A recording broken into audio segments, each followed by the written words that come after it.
17 heures. C'est le temps qu'il a fallu entre la capture d'un chef d'État sur son propre sol et le moment où des PDG du pétrole se sont retrouvés à la Maison-Blanche pour discuter de 100 milliards de dollars d'investissement. 17 heures. Pas 17 jours. Pas 17 semaines. 17 heures. Si vous pensez que ce qui vient de se passer au Venezuela ne vous concerne pas personnellement, vous ne comprenez pas ce qui est vraiment protégé ici, et ce n'est certainement pas la démocratie vénézuélienne. Pendant que vous vaquiez à vos occupations cette semaine, pendant que les gros titres se concentraient sur les images spectaculaires d'hélicoptères et le drame judiciaire, quelque chose de bien plus important s'est produit discrètement, méthodiquement, et sans qu'un seul média mainstream n'explique ce que cela signifie réellement. Le président Trump a signé un décret présidentiel déclarant l'état d'urgence nationale, pas pour protéger les citoyens américains, pas pour sécuriser la frontière, mais pour empêcher les tribunaux américains et les créanciers privés de toucher à l'argent du pétrole vénézuélien déposé dans les banques américaines. Relisez ça.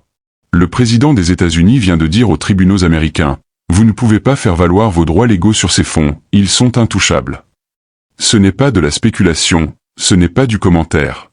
C'est le décret présidentiel lui-même, citant l'International Emergency Economic Powers Act de 1977 et le National Emergency Act de 1976. C'est sur le site de la Maison-Blanche en ce moment même, vous pouvez lire chaque mot. D'ici la fin de cette vidéo, vous comprendrez exactement pourquoi ces fonds avaient besoin de protection, pour qui ils sont vraiment protégés, et quel schéma cela suit, un schéma qui s'est déroulé au moins 3 fois ces 70 dernières années avec le même mode opératoire, les mêmes bénéficiaires et le même résultat. Parce que voici ce que personne ne connecte pour vous. Ce qui s'est passé au Venezuela n'est pas nouveau, ce n'est pas sans précédent. C'est l'étape 4 d'un schéma en 5 étapes que les États-Unis ont exécuté à répétition depuis 1953. Même séquence, même prétexte, même gagnant. Et une fois que vous le voyez, vous ne pouvez plus l'ignorer. Vous pouvez être l'un des millions qui regardent le drame de surface, les images d'arrestation, les comparutions au tribunal, le théâtre politique, ou vous pouvez comprendre ce qui se passe réellement en dessous. La différence, c'est de voir ce qui arrive ensuite ou d'être pris au dépourvu. Donnez-moi 15 minutes. Quand nous aurons terminé, vous comprendrez plus sur le fonctionnement réel de la politique étrangère américaine que la plupart des diplômés en sciences politiques, et vous saurez exactement ce que cela signifie pour les prix du pétrole, pour le dollar et pour les investissements qui affectent votre vie quotidienne. Commençons. Le Venezuela est assis sur 303 milliards de barils de réserves pétrolières prouvées, les plus importantes de la planète, plus que l'Arabie Saoudite, plus que la Russie, plus que n'importe qui. C'est selon les propres données de l'OPEP vérifiées par l'administration américaine de l'information sur l'énergie. Au prix actuel, c'est environ 24 000 milliards de dollars de pétrole dans le sol. 24 000 milliards. Mais voici le truc, la production pétrolière du Venezuela s'est effondrée. En 1998, il produisait 3,5 millions de barils par jour. Aujourd'hui, moins d'1 million. Pourquoi? Nationalisation, mauvaise gestion, sanctions. L'infrastructure s'effondre, l'expertise a fui, l'investissement a disparu. Et maintenant, soudainement, on dit aux dirigeants du pétrole américain que 100 milliards de dollars d'investissement arrivent avec la protection américaine. Voici ce que personne ne vous dit. Il ne s'agit pas de Maduro, il ne s'agit pas de trafic de drogue, il ne s'agit pas de démocratie. Il s'agit de ces 303 milliards de barils et de qui va les contrôler. Parce que ce qui vient de se passer au Venezuela s'est déjà produit. Pas une fois, pas 2 fois. Au moins 3 fois dans la mémoire vivante avec un séquençage identique, des justifications identiques et des résultats identiques. À chaque fois, une nation riche en ressources avec un gouvernement non aligné a été isolée, déstabilisée et finalement soumise à une intervention. À chaque fois, les corporations occidentales ont obtenu l'accès aux ressources dont elles avaient été précédemment exclues. Ce n'est pas similaire, c'est identique. Mêmes étapes, même timing, même bénéficiaire. Et le Venezuela vient d'entrer dans l'étape 4. Laissez-moi vous montrer exactement comment fonctionne ce mode opératoire. Le manuel d'intervention pour les ressources en 5 étapes. Étape 1. Identification. Une nation riche en ressources affirme le contrôle sur ses propres actifs. Cela peut ressembler à la nationalisation des champs pétrolifères, au rejet de l'accès des corporations occidentales ou à l'alignement avec des puissances rivales. Le pays est étiqueté comme problématique dans les cercles de politique étrangère. Durant cette étape, tout semble normal. Le commerce continue, les relations diplomatiques peuvent même être cordiales. Cette étape peut durer des décennies. Étape 2. Isolement. Les sanctions commencent, la pression diplomatique monte, les institutions financières internationales restreignent l'accès au crédit. La raison officielle n'est jamais les ressources, C'est les droits de l'homme, la démocratie, le terrorisme ou la drogue. Le narratif se construit pièce par pièce. Durant cette étape, l'économie de la nation cible commence à se tendre, la population souffre, la pression interne s'accumule. La communauté internationale est conditionnée à voir l'intervention comme nécessaire, voire humanitaire. Cette étape dure typiquement 5 à 15 ans. Étape 3. Intervention. La gâchette est pressée. Action militaire, opération secrète ou coup d'État soutenu retire le gouvernement existant. La justification officielle atteint son apogée. Armes de destruction massive, terrorisme, crimes contre l'humanité ou trafic de narcotiques. Cette étape est dramatique et domine les gros titres, c'est ce que tout le monde voit. Cette étape peut être aussi courte que quelques jours ou aussi longue que quelques mois. Étape 4. Consolidation. C'est là que ça devient intéressant. Immédiatement après l'intervention, des structures légales et financières sont mises en place pour protéger les investissements entrants. Les tribunaux sont bloqués pour faire valoir les réclamations antérieures, les actifs souverains sont protégés, de nouveaux accords sont signés. Les dirigeants d'entreprises rencontrent les officiels gouvernementaux, les cadres d'investissement sont établis. L'étape est plus calme, moins dramatique. La plupart des gens sont déjà passés au prochain cycle d'actualité. C'est l'étape dans laquelle se trouve le Venezuela en ce moment même. Étape 5, extraction. Des contrats de ressources à long terme sont signés, la production augmente sous de nouveaux opérateurs. La nation cible devient intégrée dans les systèmes économiques occidentaux à des conditions favorables aux puissances intervenantes. La stabilité peut suivre ou non. La Libye ne s'est jamais remise, l'Irak est toujours fracturé, l'Iran a pris des décennies, mais les ressources coulent. C'est tout ce qui compte pour l'étape 5. Exemple 1, l'Iran, 1953. En 1951, l'Iran était une puissance régionale avec d'énormes réserves de pétrole. C'était aussi brièvement une démocratie. Le premier ministre Mohammad Mossadegh était l'homme de l'année du magazine Time. Il était populaire, nationaliste, et il a fait une erreur fatale, il a nationalisé le pétrole iranien. L'Anglo-Iranian Oil Company, qui deviendrait plus tard BP, avait contrôlé le pétrole iranien pendant des décennies à des conditions qui donnaient à l'Iran seulement 16% des profits. Mossadegh a dit non, terminé. Le pétrole de l'Iran appartiendrait à l'Iran. Identification complète, une nation riche en ressources avait affirmé sa souveraineté sur ses propres actifs. La Grande-Bretagne ne pouvait pas accepter ça, les États-Unis non plus.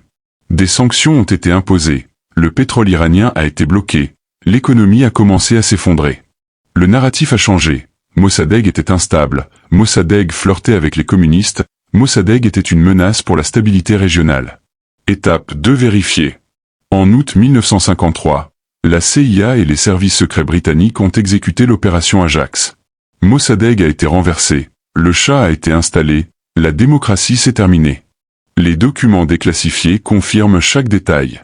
L'histoire interne de la CIA elle-même, publiée en 2013, l'appelle un coup classique assisté par la CIA. En quelques mois, un nouveau consortium pétrolier a été établi. Les compagnies américaines et britanniques ont obtenu un accès qu'elles n'avaient jamais eu auparavant. Le pétrole iranien a coulé vers les marchés occidentaux aux conditions occidentales. Pendant 26 ans, cet arrangement a tenu jusqu'en 1979 quand le Shah est tombé et tout a changé. Mais c'est une autre histoire. Ce qui nous amène à l'exemple de l'Irak, 2003. L'Irak avait les 5e plus grandes réserves de pétrole prouvées sur Terre. Sous Saddam Hussein, ces réserves étaient contrôlées par l'État irakien avec des contrats favorisant fortement les compagnies russes, françaises et chinoises. Les firmes américaines et britanniques étaient largement exclues. Puis en 2000, Saddam a fait quelque chose qui a reçu moins d'attention qu'il n'aurait dû. Il a annoncé que le pétrole irakien serait échangé en euros, pas en dollars. Identification, une nation riche en ressources avec des contrats non alignés et un défi direct à l'hégémonie du dollar. Après le 11 septembre 2001, la machine narrative s'est activée. L'Irak a été lié au terrorisme, l'Irak avait des armes de destruction massive, l'Irak était une menace imminente. Les sanctions étaient déjà en place, la population avait souffert pendant une décennie. Maintenant, le tambour de guerre a commencé. Les inspecteurs d'armes de l'ONU n'ont rien trouvé. La France et l'Allemagne se sont opposés à l'invasion. Le 20 mars 2003, l'invasion a commencé. En 3 semaines, Bagdad est tombé. Saddam a finalement été capturé et exécuté. Les armes de destruction massive n'ont jamais été trouvées. Les renseignements ont été admis plus tard comme étant erronés. Mais à ce moment-là, ce n'était plus pertinent. Dans les suites immédiates, l'un des premiers ordres émis par l'autorité provisoire de la coalition était l'ordre 39, qui ouvrait l'industrie irakienne à l'investissement étranger et permettait 100% de propriété étrangère des actifs irakiens. L'une des autres priorités précoces, basculer les ventes de pétrole irakien des euros vers les dollars. Les contrats qui avaient favorisé les compagnies russes et françaises ont été systématiquement remplacés. Les firmes américaines et britanniques sont entrées. Halliburton, dont l'ancien PDG était le vice-président en fonction, a reçu des milliards en contrats sans appel d'offres. Je sais que certains d'entre vous pensent, c'est juste une théorie du complot. Question légitime. Tout ce que je viens de décrire est sourcé de documents gouvernementaux déclassifiés, de témoignages au Congrès et de reportages mainstream du New York Times, du Washington Post et du Guardian. Le mémo de Downing Street, le rapport du comité sénatorial du renseignement, l'enquête Chilco. Vérifiez par vous-même. Exemple 3. La Libye, 2011.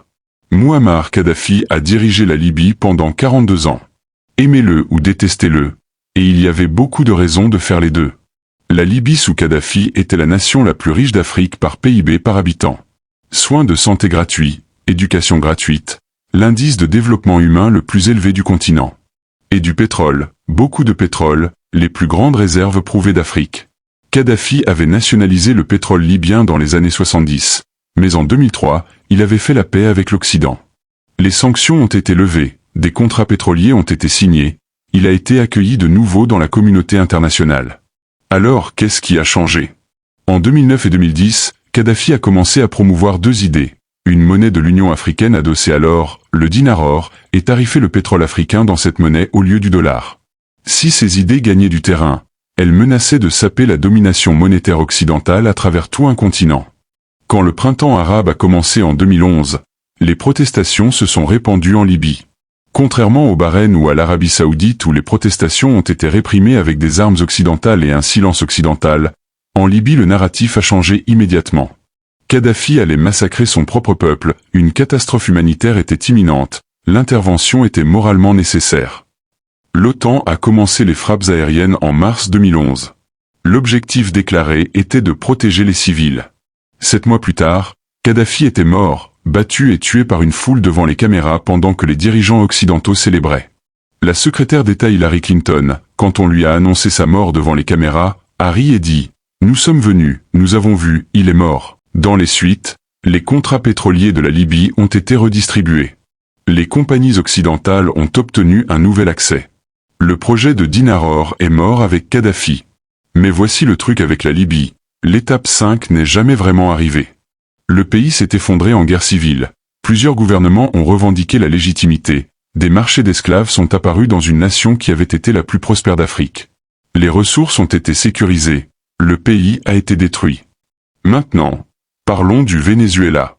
Quand Hugo Chavez est arrivé au pouvoir en 1999, il a hérité d'un pays qui produisait du pétrole pour des compagnies occidentales depuis des décennies. Il a changé ça. Entre 2000 et 2010, Chavez a nationalisé l'industrie pétrolière, expulsé les opérateurs étrangers et aligné le Venezuela avec la Chine, la Russie et l'Iran. La réponse était prévisible. 2015, l'administration Obama a déclaré le Venezuela une menace inhabituelle et extraordinaire pour la sécurité nationale américaine. 2017, des sanctions économiques larges ont commencé. 2019, les États-Unis ont reconnu un leader de l'opposition aléatoire, Juan Guaidó, comme président légitime du Venezuela, même s'il n'avait jamais brigué ce poste et ne contrôlait aucun territoire. Les actifs vénézuéliens ont été gelés. Citgo, la filiale américaine du Venezuela, a été paralysée. L'économie s'est effondrée, l'hyperinflation a détruit la monnaie, des millions ont fui. Le narratif s'est intensifié. Maduro était un dictateur, Maduro affamait son peuple, Maduro trafiquait de la drogue. L'acte d'accusation pour trafic de drogue a été décelé il y a des années. Il attendait, prêt jusqu'au bon moment. Le 17 mai 2025, les forces militaires américaines sont entrées à Caracas et ont capturé Nicolás Maduro et sa femme. Un chef d'État en fonction a été retiré de son pays par une force militaire étrangère. Laissez ça infuser. Pas d'autorisation de l'ONU, pas de déclaration de guerre, juste une opération ordonnée par le président des États-Unis. Maintenant, voici où nous en sommes actuellement. En quelques jours, en quelques heures après la capture de Maduro, des dirigeants pétroliers d'Exxon, Chevron et ConocoPhillips étaient à la Maison-Blanche. 100 milliards de dollars d'investissement ont été annoncés. Un décret présidentiel a été signé bloquant tout tribunal ou créancier de toucher aux revenus pétroliers vénézuéliens dans les comptes américains. Lisez ce décret attentivement. Il déclare une urgence nationale, il invoque l'International Emergency Economic Powers Act. Il déclare que ces fonds sont détenus uniquement à des fins souveraines et ne peuvent être touchés par des réclamations privées. Quelles réclamations privées? ConocoPhillips et Exxon se battent depuis des années pour collecter des milliards en sentences arbitrales pour des actifs que le Venezuela a nationalisés. Ils ont gagné ces cas, les tribunaux ont statué en leur faveur. Maintenant, soudainement, ces fonds sont hors limite. Pourquoi? Parce que si les créanciers saisissent ces fonds, il ne restera rien à investir. Les nouveaux arrangements, les accords de 100 milliards de dollars nécessitent que ces fonds restent intacts. Le décret présidentiel ne protège pas le Venezuela. Il protège les investissements entrants, il protège l'étape 5. Maintenant, laissez-moi vous dire ce qui se passe dans l'étape 5 basée sur le schéma, basée sur l'histoire, basée sur ce qui est déjà annoncé. La transition ne se fera pas du jour au lendemain. Elle se fera graduellement, puis soudainement. D'abord, un gouvernement de transition sera installé. Il peut inclure des figures de l'opposition vénézuélienne, mais le vrai pouvoir coulera de quiconque contrôle la situation sécuritaire, ce qui sera les États-Unis. Des accords d'investissement seront signés, des contrats de partage de production, des accords à long terme qui verrouillent l'accès des corporations occidentales pendant des décennies. Chevron opère déjà là-bas. Ils vont se développer immédiatement. Le PDG Mike Wirth l'a clairement dit lors de la réunion à la Maison-Blanche. Exxon et ConocoPhillips vont réentrer, mais à de nouvelles conditions. Leurs anciennes réclamations arbitrales, celles-là seront discrètement réglées, probablement pour des clopinettes en échange d'un nouvel accès. Ces milliards qu'on leur devait, ils accepteront moins parce que l'accès futur à 303 milliards de barils vaut beaucoup plus. Le pétrole coulera à nouveau, la production augmentera, le Venezuela sera ouvert aux affaires. Et le narratif changera. Nous avons sauvé le Venezuela, nous l'avons secouru de la dictature, nous avons apporté la liberté et l'investissement. Mais voici ce que le schéma nous dit aussi. L'Irak ne s'est pas stabilisé, la Libye s'est complètement effondrée. L'intervention a réussi à sécuriser les ressources, les suites étaient le chaos. Le Venezuela peut suivre la même trajectoire ou pas. Le pays a plus d'histoire institutionnelle que la Libye. Il a une proximité plus proche des intérêts américains. Mais le schéma est clair. L'intervention n'est jamais pour les gens, l'intervention est pour les ressources. Ce qui arrive aux gens après est secondaire. Ce n'est pas de la spéculation, c'est le schéma. Je sais ce que vous pensez, mais le Venezuela était un État défaillant, Maduro trafiquait de la drogue, l'économie s'effondrait. Peut-être que cette intervention est en fait bonne. Point valable, laissez-moi l'adresser directement. Premièrement, l'économie s'est effondrée à cause des sanctions. Ce n'est pas une opinion, c'est documenté par le Center for Economic and Policy Research et de nombreux économistes. Les États-Unis ont délibérément étranglé l'économie vénézuélienne. Puis, quand elle s'est effondrée, l'effondrement a été utilisé comme justification pour l'intervention. Ce n'est pas un sauvetage, c'est un manuel. Mais les accusations de trafic de drogue sont réelles, non? Soyons précis. L'acte d'accusation allègue que Maduro a participé au trafic de narcotiques. Il n'a pas été condamné, il a plaidé non coupable. Plus important encore, les États-Unis ont une longue histoire de partenariat avec des trafiquants de drogue confirmés quand ça servait des intérêts stratégiques. Manuel Noriega était sur la liste de paix de la CIA pendant des années pendant qu'il trafiquait de la drogue, jusqu'à ce qu'il cesse d'être utile. Les contrats ont été financés en partie par de l'argent de la drogue avec la connaissance au plus haut niveau du gouvernement américain. Le trafic de drogue est une justification sélective, appliquée quand c'est pratique, ignorée quand c'est gênant. Mais cette fois c'est différent, c'est Trump, pas Bush. C'est 2025, pas 2003. Regardez les dirigeants à la Maison-Blanche, regardez le décret présidentiel, regardez le timing. Les noms changent, le schéma ne change pas. Chaque empire se dit que ses interventions sont justes, qu'il est différent de ceux qui sont venus avant. Le schéma ne se soucie pas des narratifs, il se déroule simplement. Alors qu'est-ce que cela signifie pour vous pratiquement, spécifiquement, à partir d'aujourd'hui? Premièrement, si vous avez des investissements liés au pétrole, actions énergétiques, ETFs pétroliers, même des indices de marché large, comprenez que le retour de la production vénézuélienne en ligne affectera l'offre mondiale. Court terme, perturbations potentielles et volatilité. Moyen terme, l'offre accrue pourrait exercer une pression à la baisse. Long terme dépend entièrement de si l'étape 5 apporte stabilité ou chaos. Surveillez Chevron de près. Ils sont le premier acteur. La performance de leur action vous dira dans quelle direction ça va. Deuxièmement, cette intervention renforce l'hégémonie du dollar.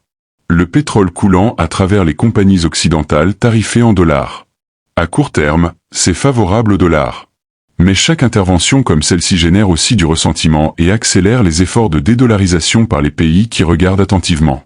La Chine regarde, la Russie regarde, l'Iran regarde. Les nations BRIC tirent des conclusions. Maintenez une certaine exposition aux alternatives, que ce soit des positions en devises étrangères, or ou autres réserves de valeur hors du système dollar. Troisièmement, comprenez ce que ce précédent signifie pour l'état de droit. Le décret présidentiel bloque les tribunaux américains de faire respecter les jugements légaux. C'est extraordinaire. Si vous détenez des actifs qui pourraient un jour être sujets à une interférence politique, investissement étranger, actifs dans des juridictions qui pourraient entrer en conflit avec les intérêts américains, comprenez que les protections légales peuvent s'évaporer quand elles entrent en conflit avec les priorités stratégiques. Quatrièmement, maintenant que vous connaissez les 5 étapes, vous pouvez suivre où se situent les autres pays. L'Iran est coincé dans l'étape 2. Lourdement sanctionné mais pas encore sujette à intervention. Cuba est dans l'étape 2 depuis 60 ans. Surveillez quelles nations seront étiquetées comme menaces ensuite. Surveillez l'escalade narrative. Vous verrez le schéma. Cinquièmement, diversifiez où vous obtenez votre information. Tout ce que j'ai décrit est documenté, rien n'est secret, mais ce n'est pas synthétisé par les sources mainstream parce que le schéma implique trop d'intérêts puissants. Lisez la presse étrangère, lisez les analyses académiques, lisez les documents déclassifiés.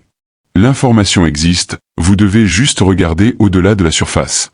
Sixièmement, maintenez de la liquidité. Quand des schémas comme celui-ci se déroulent, la volatilité suit. Que ce soit des fluctuations des prix du pétrole, des perturbations de marché ou une escalade géopolitique, vous voulez de l'optionnalité. Le cash, c'est de l'optionnalité. Les actifs liquides sont de l'optionnalité. Ne soyez pas complètement investi dans des positions illiquides quand le monde change. Si ce type d'analyse vous est précieux, si comprendre les schémas plutôt que juste consommer les gros titres importe, abonnez-vous à cette chaîne. Les gens qui naviguent ce qui arrive sont ceux qui voient le manuel avant qu'il ne finisse de s'exécuter. La prochaine vidéo détaille exactement comment fonctionne le système du pétrodollar, pourquoi il est menacé et ce qui arrive à votre pouvoir d'achat s'il se fracture. Parce que ce qui vient de se passer au Venezuela concerne plus que le pétrole. Il s'agit de maintenir le système qui garde le dollar au centre du commerce mondial. Et ce système fait face à son plus grand défi en 50 ans. Ce n'est pas du pessimisme, c'est de la reconnaissance de schémas. Les empires ont monté et chuté pendant 5000 ans, les ressources ont fait l'objet de combats depuis le début de la civilisation. Rien de ce qui se passe maintenant n'est sans précédent, ça arrive juste de votre vivant. Le Venezuela vient de passer de l'étape 3 à l'étape 4. La capture s'est produite. Les dirigeants pétroliers sont arrivés, les fonds sont protégés. Le schéma s'exécute exactement comme avant. Nous sommes dans l'étape 4, consolidation. Les structures légales sont mises en place, les cadres d'investissement sont établis. L'argent intelligent, c'est-à-dire les dirigeants assis à la Maison-Blanche vendredi dernier, c'est déjà ce qui vient ensuite. L'étape 5 arrive. La question est de savoir si elle apporte stabilité et production croissante ou chaos et volatilité prolongée. Le schéma ne nous dit pas lequel, il nous dit juste que les intérêts sécurisant ces ressources ne se soucient pas particulièrement de quels résultats arrivent tant que le pétrole coule. Laissez un commentaire ci-dessous, dites-moi, avez-vous vu ce schéma avant? Quelles questions avez-vous? Quoi d'autre devrais-je couvrir? Je lis chaque commentaire et les meilleures questions deviennent de futures vidéos. Si vous êtes arrivé jusqu'ici, vous êtes exactement le type de spectateur qui a besoin de ce qui vient ensuite. La vidéo de suivi sur le pétrodollar sortira la semaine prochaine, vous ne voulez pas la manquer. Le schéma ne se soucie pas de si vous y croyez, il n'a pas besoin de votre approbation, de votre acceptation ou de votre foi. Il se déroule simplement. Mêmes étapes, mêmes bénéficiaires, mêmes résultats, que vous regardiez ou non. Merci d'avoir regardé. Maintenant vous savez ce qui se passe sous les gros titres. La question est ce que vous faites avec cette information.